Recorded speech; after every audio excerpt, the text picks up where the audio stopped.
record it for the purpose of saving this. Okay, let's talk about fast tracking. So, what comes in your mind when it comes to fast tracking? Sir fast tracking, like fast track basis पे हम अपने profession में भी कोई चीज को when you put it on a fast track, तो हम Okay, फिर good, हर good, रिसोर्स good. को डायरेक्ट कर देते हैं to compress the timeline. Okay, it's basically very close. Fast tracking mein what you do is that you make sure the activities are running in parallel, so that the okay. total duration of the project is not disturbed. Normally, it's done ठीक है sir. when you have delays or lags on the critical activities. जब आपकी critical activities में ठीक है. lags आते हैं, तो what you do is that in order to take actions that will not basically lead to overall disturbance of the total duration of the project being delayed. तो आप उसके लिए क्या करते हो? Sir. You have fast tracking deployed. इसमें आप करते हो एक्टिविटीज को पैरेलल में रन करते हो. तो जस्ट एक सिंपल एग्जांपल ठीक हो. होता है. फॉर एग्जांपल, अगर आपने जैसे लास्ट टाइम हमने किया था कि यहाँ पे for getting the project approvals, या आपके यहाँ पे मशीन्स के इंडेंटिंग होती है, प्रोक्योरमेंट में पूरा प्रोसेस है, उसके बाद फाइनेंशियल सर अप्रूवल्स सर. होते हैं. So what you do is ठीक that हो गया सर. you make sure कि टेंडरिंग एक्टिविटी उसकी तो स्टार्ट होता है नेक्स्ट फेज में, लेकिन इन द मीन टाइम आप अपनी कुछ एक्टिविटीज को पैरेलल में स्टार्ट करते रहो. Like for example, let's say ji. Auction आप लोग करते हो. इट्स वेरी कॉमन, आर्मी में भी होता है और एयरफोर्स में भी होता है और एमओडीपी का भी ऑप्शन होता है. तो इससे पहले they R G sir. 6 phase of auction. तो फेज ठीक 3 है. तक तो आप बेसिक फेज 1 में आप ऑफर करते हो एक्टिविटी में, फेज 1 एक्टिविटीज ऐड किया, उसमें ऑफर करते हो टू अदर एजेंसीज जो गवर्नमेंट की हैं कि if they are interested in buying this things. Second phase में आप क्या करते हो? पहले तो बोर्ड ऑफर करते हो उसका, वो हो गया. उसके सर. बाद प्राइस असेसमेंट होता है. थर्ड एक्टिविटी में आप करते हो सर. कि you offer it to other agencies. Fourth में आपका होता है सर. Financial approval. वो एएफए देगा आपको. तो बिफोर अच्छा. टेकिंग फाइनेंशियल अप्रूवल, उसके बाद फिफ्थ में आपका एडवर्टाइजमेंट होता है, सिक्स में ऑप्शन हो जाता है. तो एएफए तक अच्छा. पहुंचने से पहले अगर आप उसको कुछ एक्टिविटीज को पैरेलल में रन कर लो, मतलब एएफए का अप्रूवल डिले हो ठीक. रहा है लेकिन आपने क्या किया, पहले ही ऐड दे दिया हम्म. अखबार में, ठीक है, या उसके ठीक. साथ आपने क्या किया कि कमर्शियल साइट पे जो कमर्शियल अप्रूव होता है, डायरेक्टर कमर्शियल, उसको फाइल भिजवा दी कि वहां से अप्रूवल आ जाएगा. चलो 15 दिन वहां से लग ठीक. जाएंगे. तो योर क्रैशिंग एक्टिविटी सर. में होता है कि although these activities have a finish to start relationship. बिल्कुल ठीक है कि जब तक ओके. एएफए का गोल नहीं होता, आप न्यूज का ऐड ठीक नहीं है. दे सकते.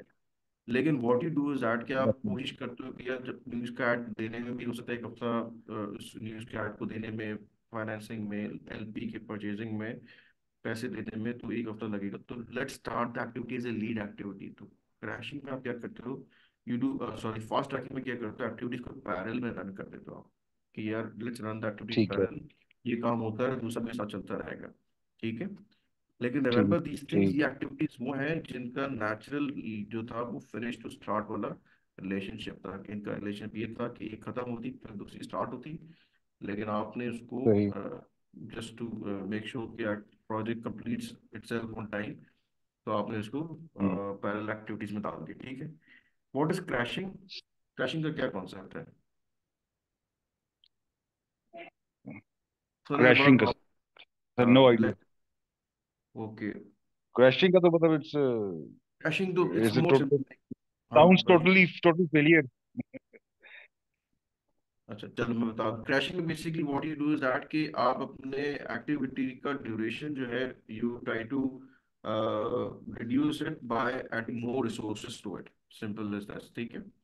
अगर फॉर एग्जांपल एक प्रोजेक्ट है, मुझे लग रहा है कि कंस्ट्रक्शन का प्रोजेक्ट है और it was supposedly to complete in a month. ठीक है, इसकी ग्राउंड ब्रेकिंग हो जानी चाहिए थी, लेकिन now we are almost 1.5 month और ये 15 डेज डिले में चल रहा है प्रोजेक्ट. तो अब मैं क्या करूंगा? ठीक आई है. Will start the day night shift. अब मैं करूंगा कि इसकी डे नाइट शिफ्ट स्टार्ट कर दूंगा. और मेसन्स या जो उस पर मजदूर काम कर रहे हैं उनको कहूंगा you will have extra shift, या वो टाइम करेंगे. अब वो दिन में भी काम करेंगे, रात में भी करेंगे. तो उससे क्या होगा? ठीक. यू विल ठीक. Basically add more resources to the project. जहाँ पे 7 मजदूर काम कर रहे थे, वह 14 करेंगे. अब वो अगर दिन में बिल्कुल. 7 करेंगे, फिर शाम में आके रात में आके 7 और काम करके जाएंगे.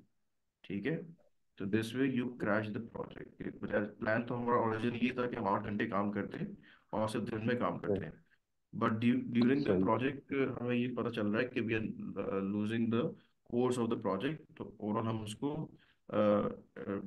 You can call it an action which we take to ensure कि प्रोजेक्ट दोबारा अपनी टाइमलाइन पे वापस आ जाए। तो आप फास्ट ट्रैकिंग करते हो या अच्छा। क्रैशिंग करते हो, you do both these things, ठीक है। ओके ओके, ठीक हो गया सर। ठीक है, फास्ट ट्रैकिंग में पैरेलल एक्टिविटीज है और क्रैशिंग में रिसोर्स एडिंग है, तो दो सिंपल वर्ड्स में। प्रोसेस अभी। ओके। जी जी। और what is gold plating of a project, ये सुना है कभी वर्ड गोल्ड प्लेटिंग? नहीं सर, सुना नहीं है। Okay.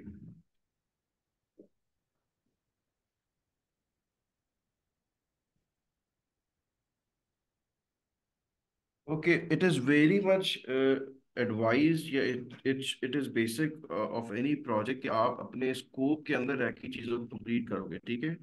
What happens is that we normally try to go beyond the scope of the project. For example, अगर आपने कंस्ट्रक्शन का एक प्रोजेक्ट था कि I was suppose to deliver a Bangalore, ठीक है, एक 240 स्क्वायर यार्ड का बैंगलोर था, मुझे डिलीवर करना था। तो उसमें मैंने ठीक सोचा है। कि यार इसमें नक्शे में कहीं भी बैटमैन का रूम नहीं है, ठीक है, तो बैटमैन किधर ओके। सोएगा? तो इट्स अ वेरी रियल ठीक। एग्जाम्पल, हमने डीएचए में एक प्रोजेक्ट किया था। तो अच्छा हमने सर। कहा यार इसका बैटमैन किधर सोएगा, ये लेट्स टेक कुछ ही पैसे लगे, कितने का प्रोजेक्ट है, में एक बैटमैन का रूम बना देते हैं। और यू विल बी ठीक। वेरी सरप्राइज, वो चाइनीज लोग थे, ठीक है। तो ठीक है। चाइनीज कॉन्सेप्ट होता है, they don't keep the Batman, ये अपने हाथ से काम करते हैं, ठीक है। तो basically. When the project was delivered, तो जब उसका फाइनल डिलीवरी में उन्होंने देखा कि दे वर वेरी सरप्राइज, उन्होंने कहा यार ये रूम किसने ऐड किया है डिजाइन में, this room was not in the hmm. Design. तो हमने कहा कि ठीक वी है। Are giving it over and above, कि ये आपको हम चार्ज नहीं कर रहे, but we are giving it over and above for humanity, और ये सारा हमने कहा कि मजा अच्छा। रहेगा तो यू वुड ऐड ऑन। तो दे सेड ठीक। दैट कि we do not need this, who would ask for this, we don't keep Batman. अच्छा तो अच्छा। You don't have to go beyond the scope of the project, अच्छा ठीक है। Sir. जितना आपको स्कोप मिला है आपने उसमें ही रह के करना है, एक्स्ट्रा कुछ भी नहीं करना, ठीक है। बिल्कुल ठीक।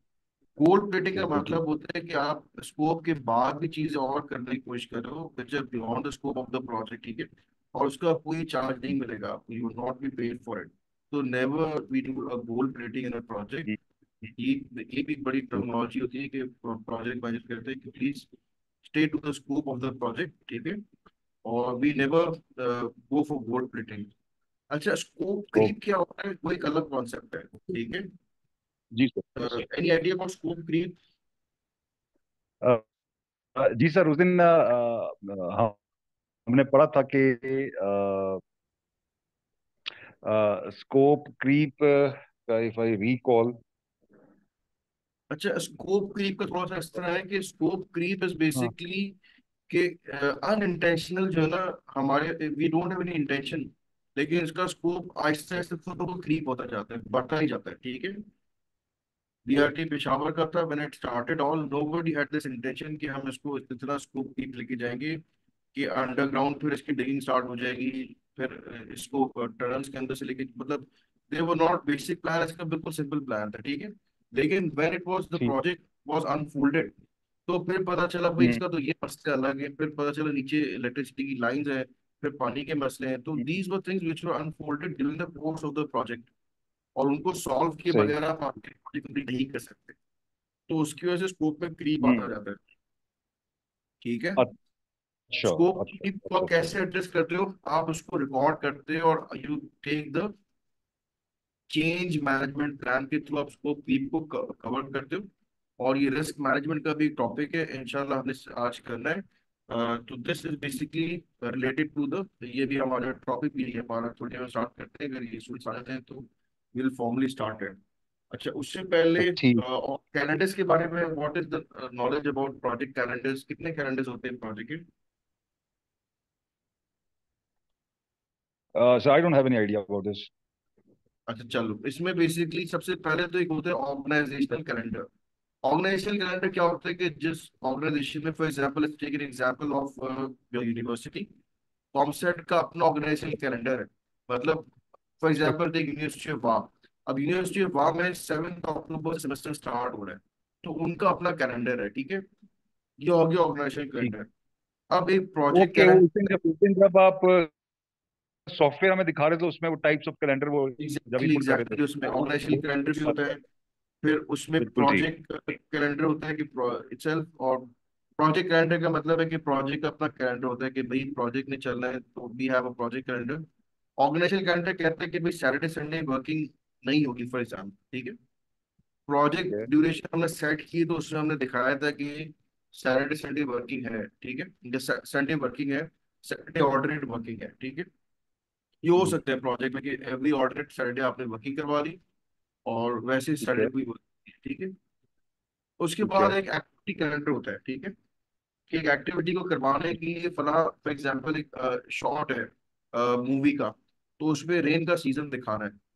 तो वो एक्टिविटी ठीक का है। कैलेंडर होगा कि भाई कौन सीजन में रेन आती है, मानसून रेन होती है, तो उसने दिखा दिया सर ये मानसून रेन आएगी आज, हैवी रेन होगी, तो we have to take the shots in this, ठीक है। तो वो एक्टिविटी कैलेंडर ठीक है। कहलाता है कि उस एक्टिविटी को करवाने के लिए फला फला डेट्स ही हो सकती है, एक्टिविटीज के अलावा एक्टिविटी नहीं हो सकती है, सही। ठीक।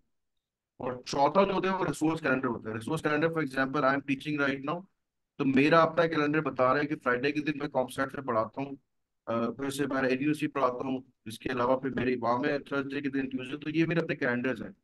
तो मैं अपने हम्म। कैलेंडर को देखूंगा, ऑर्गेनाइजेशन कैलेंडर को देखूंगा, प्रोजेक्ट कैलेंडर देखूंगा, एक्टिविटी, तो I have to see all these things and I make a project plan, ठीक है। तो जो हमारे रिस्क में सबसे बड़ा रिस्क होता है प्रोजेक्ट रिस्क, कि we don't consider these things. हम ड्यूरेशन बना लेते हैं कि भाई एक प्रोजेक्ट है इसमें ये एक्टिविटी होगी, फॉर एग्जांपल रेन शॉट की मूवी में एक्टिविटी डाली रही है कि वो रेन शॉट की एक्टिविटी है होगी, तो उस दिन जब रेन शॉट हो रहा है तो मेरे पास टाइम नहीं है, I am the lead role in that shot, ठीक है। तो I am not available in ठीक। That in those days. तो वो एक इंश्योर करना होगा कि मैं भी अवेलेबल हूँ, रिसोर्स भी अवेलेबल, रिसोर्स कैलेंडर में भी अवेलेबल हो, और सर। एक्टिविटी कैलेंडर भी अलाइन हो, और ऑब्वियसली ऑर्गेनाइजेशन कैलेंडर को भी देख लेते हैं। लेकिन टॉप प्रायोरिटी पे क्या होता है, what is the top priority? Top priority क्या होती है? रिसोर्स होता है।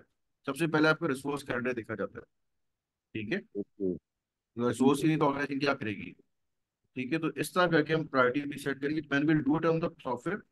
ये वहां पे हमें चीजें समझ सेट करनी पड़ेगी, तो हम उसको उधर देख लेंगे, ठीक है। ठीक है सर। और पैडिंग इज अ कॉन्सेप्ट जो हमने पहले लास्ट क्लास में भी किया था। Any idea about padding? Padding किसे कहते हैं? सर आवाज कट रही है। Padding, padding, PADDING, padding is a concept again. इससे कोई you have any idea about padding? Sir इसमें कोई एक्स्ट्रा टाइम उसमें ऐड हो जाता है प्रोजेक्ट प्रोजेक्ट की पैडिंग एस्टिमेट्स बेसिकली में। कंटिजेंसी रिजर्व आप रखते हो, ठीक है। Extra reserve. टाइम, तो टाइम भी कह दो, रिसोर्स कह दो, या फंड्स कह दो, इट्स मोर टुवर्ड्स है। कंटिजेंसीज, ठीक है। तो आप कंटिजेंसी ओके। रिजर्व्स को रखते हो in order to make sure कि आपकी प्रोजेक्ट की पैडिंग हो जाए, ठीक है। लेट्स लुक एट द ठीक है। स्लाइड्स, ताकि हम उसको थोड़ा सा स्लाइड्स के थ्रू करते हैं, और हमारा जो नेक्स्ट टॉपिक है जो हमने कर रहा था क्विकली वो थ्रू इट। सर।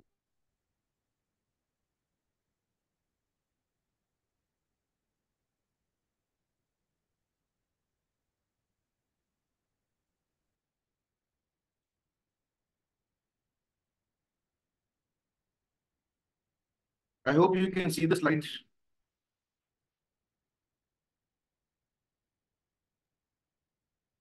और visible. Can you see the slides? जी sir, I can see the slide. Okay. Okay, अभी हम बात कर रहे हैं जैसे हमने बात की कि we talked about project scope changes की, ठीक है। और इसके अलावा there could be any change in the project, ठीक है। We are concern about the risk associated with these changes, ठीक है। तो इसमें how to go about these changes, there is always a change management control process, ठीक है। और इसमें मोटी मोटी चेंजेस जो आती है प्रोजेक्ट में, there could be from the project scope changes, जैसे हमने अभी पढ़ा कि प्रोजेक्ट का स्कोप भी चेंज हो गया, ठीक है, तो ठीक है। That project itself is at risk, क्योंकि उसके फंडिंग के रिस्क आ गए, रिसोर्सेज के रिस्क आ गए। अब आपका BRT पेशावर पे आपको याद होगा कि supplier had given his hands up, उसने कहा कि आगे मैं नहीं कर सकता आपके साथ काम। जब उनका स्कोप में आ गया कि they want to hmm. Orange train बीच पे चलानी है, तो उसने कहा कि माय हैंड्स आर अप, मैंने आपसे रोड बनाने का कहा था, I am not interested in this project for, ठीक है। तो दीज आर द स्कोप ठीक चेंजेस है। में कभी कभार आपके scopes are so many changes are made कि आपका ओरिजिनल स्कोप बिल्कुल ही चेंज हो जाता है, ठीक है, और फिर बेस लाइन चेंज हो जाती है। अब जैसे मैंने एग्जांपल दी थी आपको, एयरपोर्ट पे जो ये बन रही है आपकी ऑरेंज बस बन रही थी जो Peshawar from Islamabad to airport. Sir.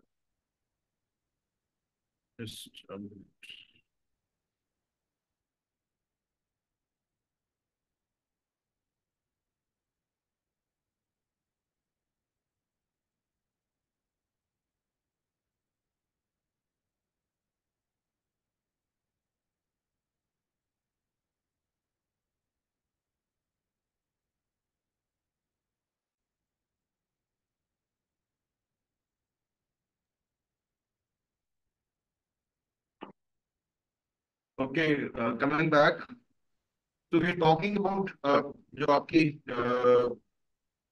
Islamabad to airport आपकी जा रही है, ठीक है, तो उसमें the project was supposedly to cover and complete in 4 years, ठीक है। 3.5 साल तक सर। प्रोजेक्ट सही चला और इट वाज ऑन टाइम, और it was mostly like 3 months रह गए थे इसकी इनॉग्रेशन होती, project was on the final completion date, ठीक है। सर आपकी आवाज में थोड़ा लैग आ रहा है, मेरे ख्याल में हम वीडियो बंद करें।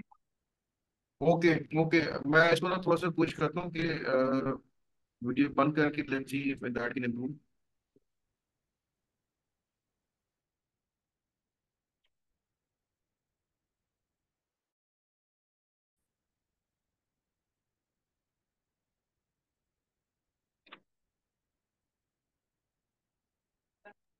Okay, can you hear me now?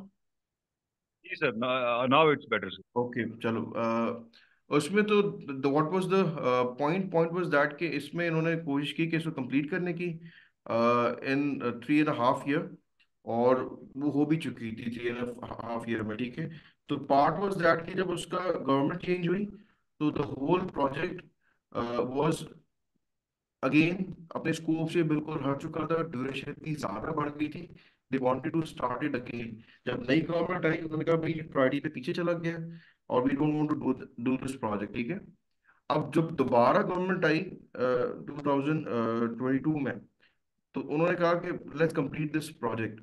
तो पॉइंट इज दिस कि उसकी जो इनिशियल बेस लाइन थी प्रोजेक्ट की और जो स्कोप था, it was completely change now, ठीक है। ठीक है। तो ऐसे प्रोजेक्ट में हम देखेंगे कि we start a new baseline, कि प्रोजेक्ट इतना चेंज हो चुका है स्कोप उसका कि जो चीज़ थी उसकी ड्यूरेशन भी बिल्कुल ख़त्म, रिसोर्सेज जा चुके हैं, नए रिसोर्सेज ऐड होंगे। तो ऐसे प्रोजेक्ट्स में भी स्टार्ट अनदर बेस लाइन, ठीक है। हम बेस लाइन 1 2 ठीक। करके उसको स्टार्ट करते हैं। तो there are so many changes in the project, आप देखो कि प्रोजेक्ट डलते हैं तो इन्वायरमेंटल चेंजेस आती हैं, पॉलिटिकल चेंजेस आती हैं, and project faces so many things. इसीलिए हम कहते हैं project is a live activity, ठीक है, कि इंसान की तरह इसका प्रोजेक्ट फील करता है। तो project is something which is live, ये सब चीज़ों को देख रहा है और सारे सिचुएशन मूविंग अराउंड, ठीक है। तो these are the basic three, हम इसको लेके चलते हैं चेंज मैनेजमेंट कंट्रोल में, कि प्रोजेक्ट स्कोप चेंजेस और इम्प्लीमेंटेशन ऑफ कंटिजेंसी प्लान्स और इम्प्रूवमेंट चेंजेस, ठीक है। इसको हम जरा देख लेते हैं कि what is the details about it.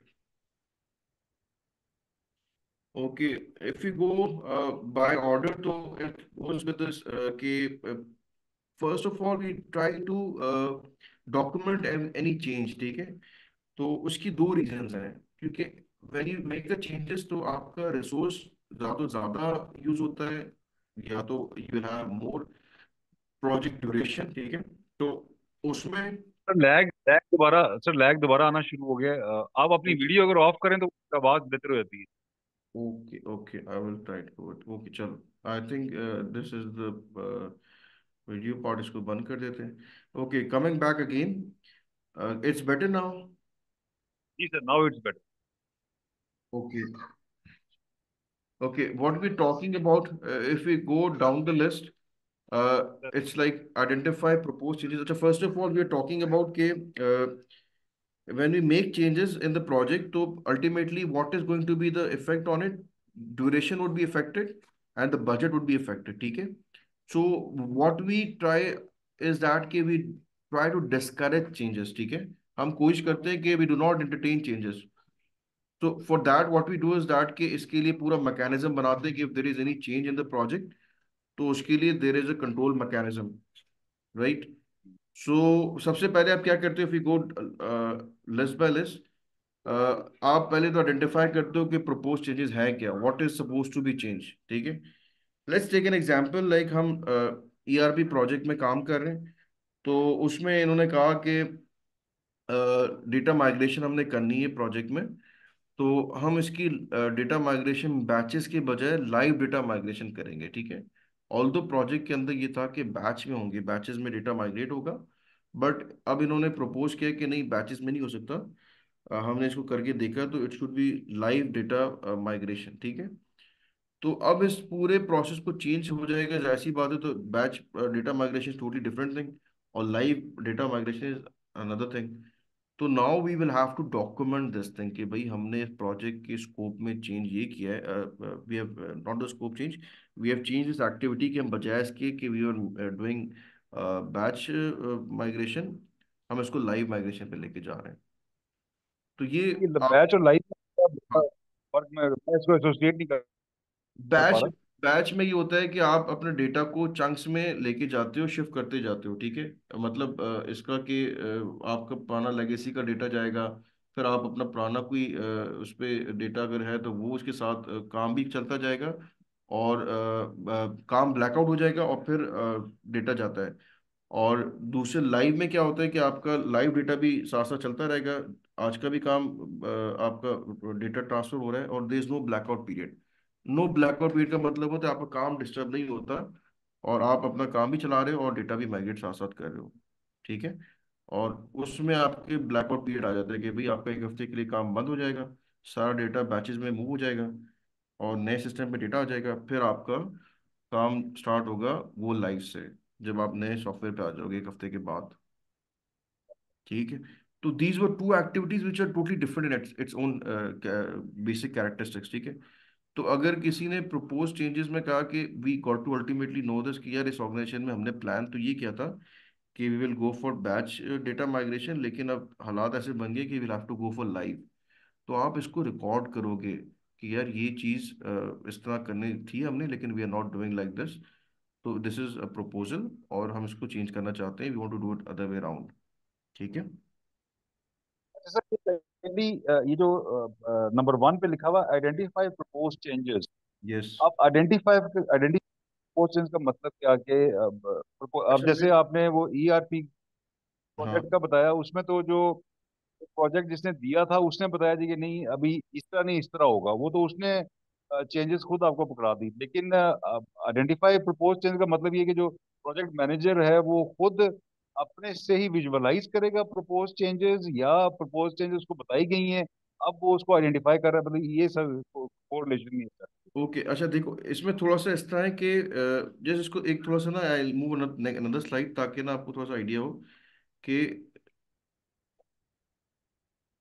This is the change, sample change request proforma, ठीक है। तो इसमें if you see there are changes जो इसमें फॉर एग्जांपल इनिशिएटेड या रिक्वेस्टेड, तो it is not an hard and fast rule कि who will initiate these changes, ठीक है।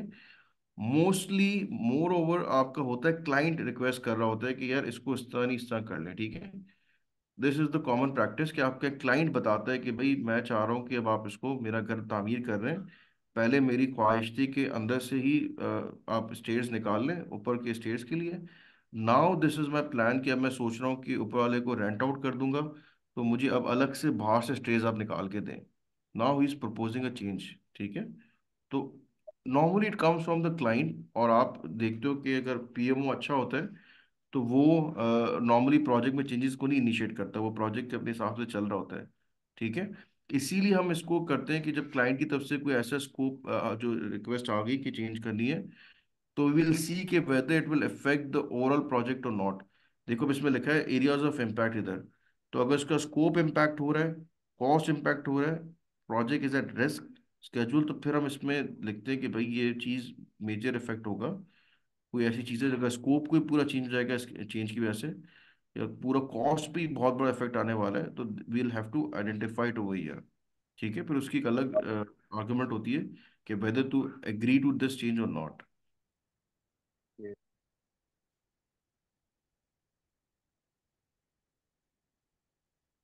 Clear about this, or should we go back and continue this numbering of this order? नहीं sir, ये clear हो गया। Okay, इसको दोबारा से फिर चलते हैं, मेरे ख्याल चीज़ें अनफोल्ड होंगी फिर और क्लियर हो जाएंगी। Okay, let's expected effects of propose changes. ये वही बात आ गई कि बजट पे क्या इफेक्ट आएगा, स्केड्यूल पे क्या इफेक्ट आएगा, कितने बंदे और हमें रिसोर्स बढ़ाने, व्हाट विल डू। और फिर थर्ड पे वी रिव्यू है, ठीक है, रिव्यू वैल्यूएट एंड अप्रूव और डिसअप्रूव ऑफ चेंजेस फॉर्मली। क्योंकि उसमें आ गया ना कि रिव्यू के अंदर ये करते हो कि आप देखते हो कि यार स्कोप पे कोई फर्क तो नहीं पड़ रहा, या जो हमने आगे देखा कि इसके रिस्क तो नहीं है प्रोजेक्ट का कोई इसमें, या overall what is the going to be the duration of the project.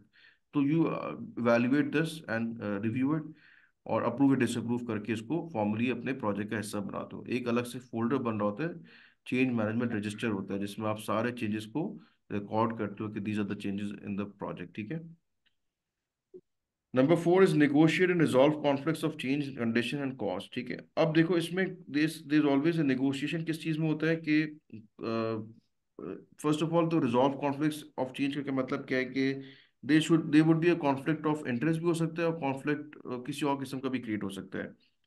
मिसाल के तौर पे जैसे हमने कहा कि भाई डेटा माइग्रेशन हम कर रहे हैं ईआरपी प्रोजेक्ट में, तो ये डिसाइड हुआ कि पहले था प्रोजेक्ट में कि डेटा माइग्रेशन जो है वो फर्म खुद करेगी। ठीक है, लेकिन अब फर्म ने देखा कि यार ये तो हमारे बस की बात ही नहीं, इतना मुश्किल काम है, तो let's put it to the project team itself. उन्होंने हमें कहा कि भाई अब आप करेंगे, तो वी सेड कि we will never agree to do it, हमारे स्कोप में ही नहीं है डेटा माइग्रेशन।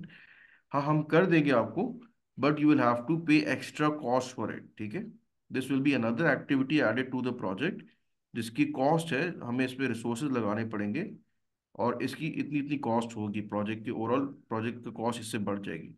तो निगोशिएट होता है उसमें, उन्होंने कहा नहीं ये तो बहुत ज़्यादा है, तो just bring it to break even. तो फिर इसको कहते हैं निगोशिएशन ऑफ दिस एलिमेंट। ठीक है, कि इसमें कितनी ड्यूरेशन की, हमने कहा उन्होंने कहा सर ये 3 महीने में डेटा ट्रांसफर कर दें, तो वी सेड ये 3 महीने में तो नहीं हो सकता, we'll have to give us time, at least इसका 6 मंथ्स लगेगा, और ओवरऑल प्रोजेक्ट 1 साल डिले हो जाएगा। तो इस तरह करके निगोशिएशन में आप अपना, दिस इज द टैक्टिक्स जो प्रोजेक्ट मैनेजर यूज करते हैं, और इसमें प्रोजेक्ट का ड्यूरेशन अक्सर बढ़ा देते हैं, और कॉस्ट भी बढ़ जाती है। ठीक है, तो जो पार्टी होती है, जो आपकी क्लाइंट होते हैं, normally would very discourage, they would always be in a losing part. अगर कोई चेंजेस अप्रूव होती भी हैं, तो normally project managers are at the winning side. ठीक है,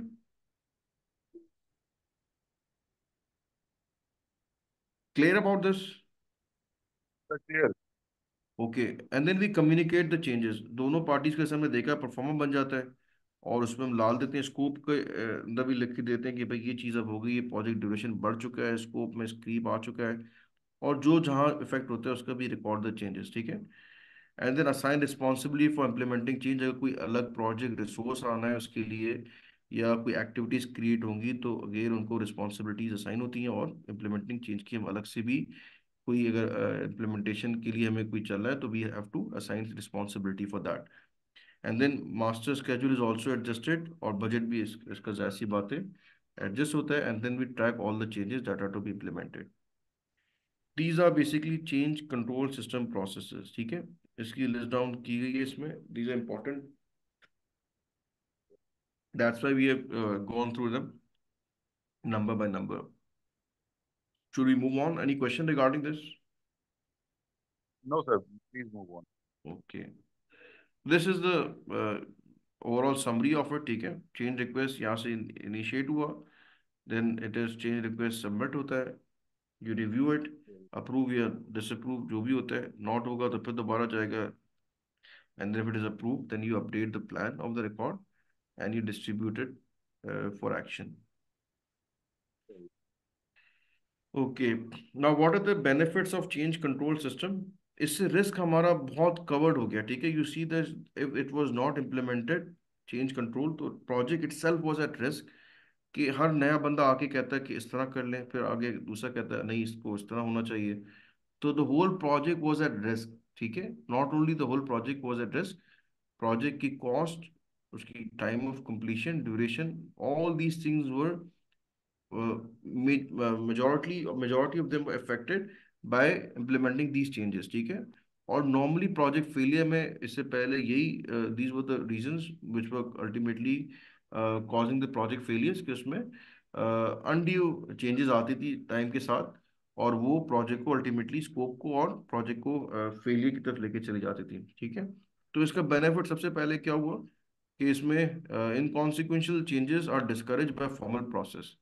तो कोई बंदा चेंज करने का सोचेगा ही नहीं जब उसकी फॉर्मल प्रोसेस ने इतना डिफिकल्ट कर दिया है, और जो क्लाइंट है उसको भी पता है मेरी कॉस्ट भी बढ़ सकती है और मेरा टाइम ड्यूरेशन भी चेंज हो जाएगा, तो he would normally be very discourage, वो कहेगा ठीक है यार, आई एम बैकिंग आउट, आप जो आपका वो है उसके हिसाब से चले, I am not interested in making these changes, ठीक है।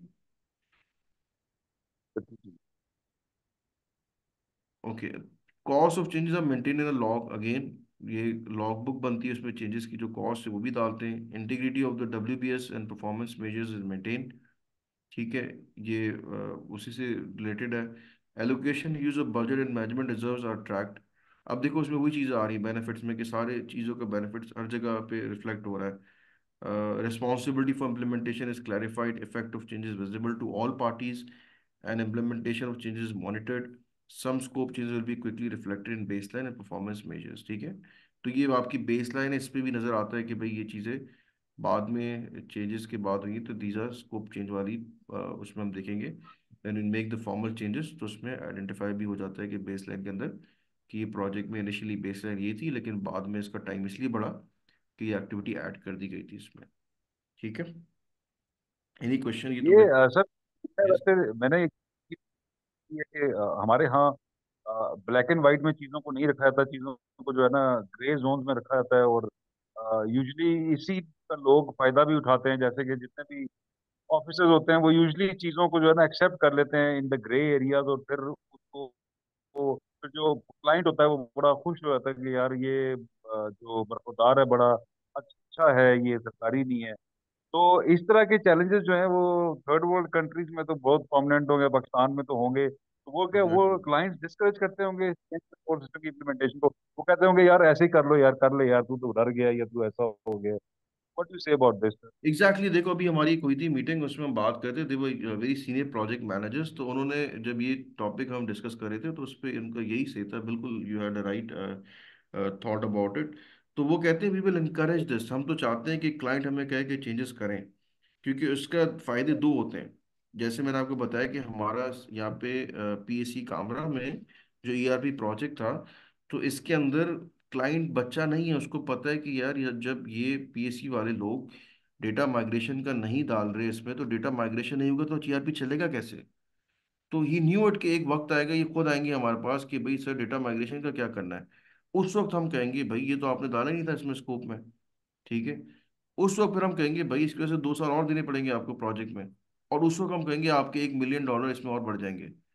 तो these are the, you can say कि अगेन उसको आइडिया होता है, जो प्रोजेक्ट मैनेजर्स हैं they are doing the project since 5 to 7 projects हर बंदे ने इस वक्त कर लिए हैं, जो प्रोजेक्ट मैनेजर इस वक्त सर्व करे 5-7 प्रोजेक्ट तो हर बंदे के हैंड्स ऑन है। तो उनका एक्सपीरियंस आ जाता है कि इस तरह ना कुछ चीज़ें स्कोप में हम डालते ही नहीं है, और वो आगे चल के क्लाइंट खुद बोलेगा कि इसमें चीज़ें डाल दें।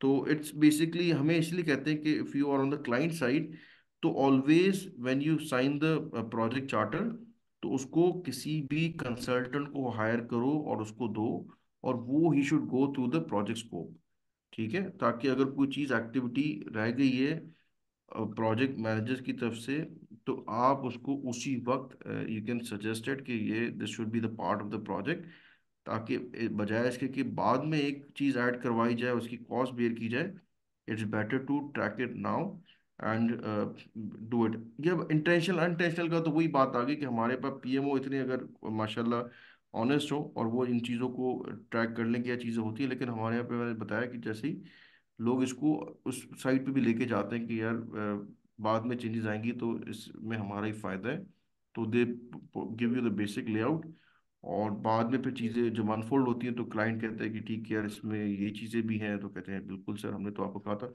जो भी आपने चीज़ डलवानी थी वो डाल दी थी, लेकिन if you want this also to be added, तो इसके लिए फिर हमें रिसोर्सेज और एक्टिविटीज़ ऐड करनी पड़ेंगी और इसके लिए कॉस्ट बढ़ जाएगी।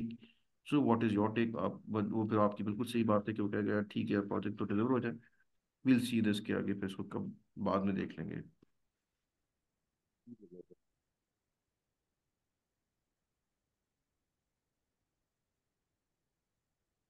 और कोई क्वेश्चन इससे related? Should we move on? Please move on. Okay, ये हमने देख लिया है इसका परफॉर्मा, ठीक है। दिस इज जैसे इसमें दिया हुआ है, प्रोजेक्ट का नाम आएगा, रिक्वेस्ट नंबर आ जाता है, ऑरिजिनेटर कौन है, इस बंदे का नाम आएगा, स्पॉन्सर कौन है प्रोजेक्ट का। अच्छा, ये मल्टीपल स्पॉन्सर्स होते हैं कि प्रोजेक्ट के, ठीक है, तो इसलिए सारी चीज़ लिखवाते हैं। मैं आई बी वर्किंग एक रिसोर्स, पीएमओ भी दो तीन प्रोजेक्ट्स में एक साथ काम कर रहा होता है, तो it's all these things you have to be right, get it mention on the change management request जो परफॉर्म होता है, ठीक है। डेट कौन सी थी, चेंज रिक्वेस्ट किसने की थी, डिस्क्रिप्शन ऑफ चेंज रिक्वेस्ट, ठीक है, कि इसमें क्या चीज़ रिक्वेस्ट कर रहे हो, और reason for change, areas of impact, and then disposition, priority, इसकी क्या priority, urgently you want this to be change या लो प्रायोरिटी है, फंडिंग सोर्स, और फिर अप्रूवल्स होंगे। अब देखो इसमें अप्रूवल कौन कौन करेगा, प्रोजेक्ट मैनेजर भी करेगा, स्पॉन्सर भी करेगा, कस्टमर भी करेगा, और if there is any person other else, वो भी इसे साइन करेगा, ताकि एग्रीमेंट सबका हो जाए कि भाई आपकी सबकी मर्जी से चेंज हुआ था, and this was all agreed upon. Clear about ये दिस? प्रोजेक्ट ये प्रोजेक्ट कस्टमर कौन है sir? Project customer is basically आपका क्लाइंट है ना, अच्छा। स्पॉन्सर अच्छा वो है ठीक है। जिसने स्पॉन्सर किया इस प्रोजेक्ट को। They could be a a, difference also, कि एक प्रोजेक्ट में हो सकते हैं दोनों एक ही हो, स्पॉन्सर भी वही है, कस्टमर भी वही हो, लेकिन दे कुड बी चांस कि स्पॉन्सर हो पाकिस्तान, जैसे हमारा प्रोजेक्ट कर रहे हैं कि स्पॉन्सर हो सकते हैं कोई और कंट्री हो, और आपका पीएससी कामरा इसका कस्टमर है, लेकिन स्पॉन्सर करी चाइनीज गवर्नमेंट, प्रोजेक्ट मैनेजर होगा फॉर एग्जांपल कोई चाइनीज या पाकिस्तानी। ठीक है।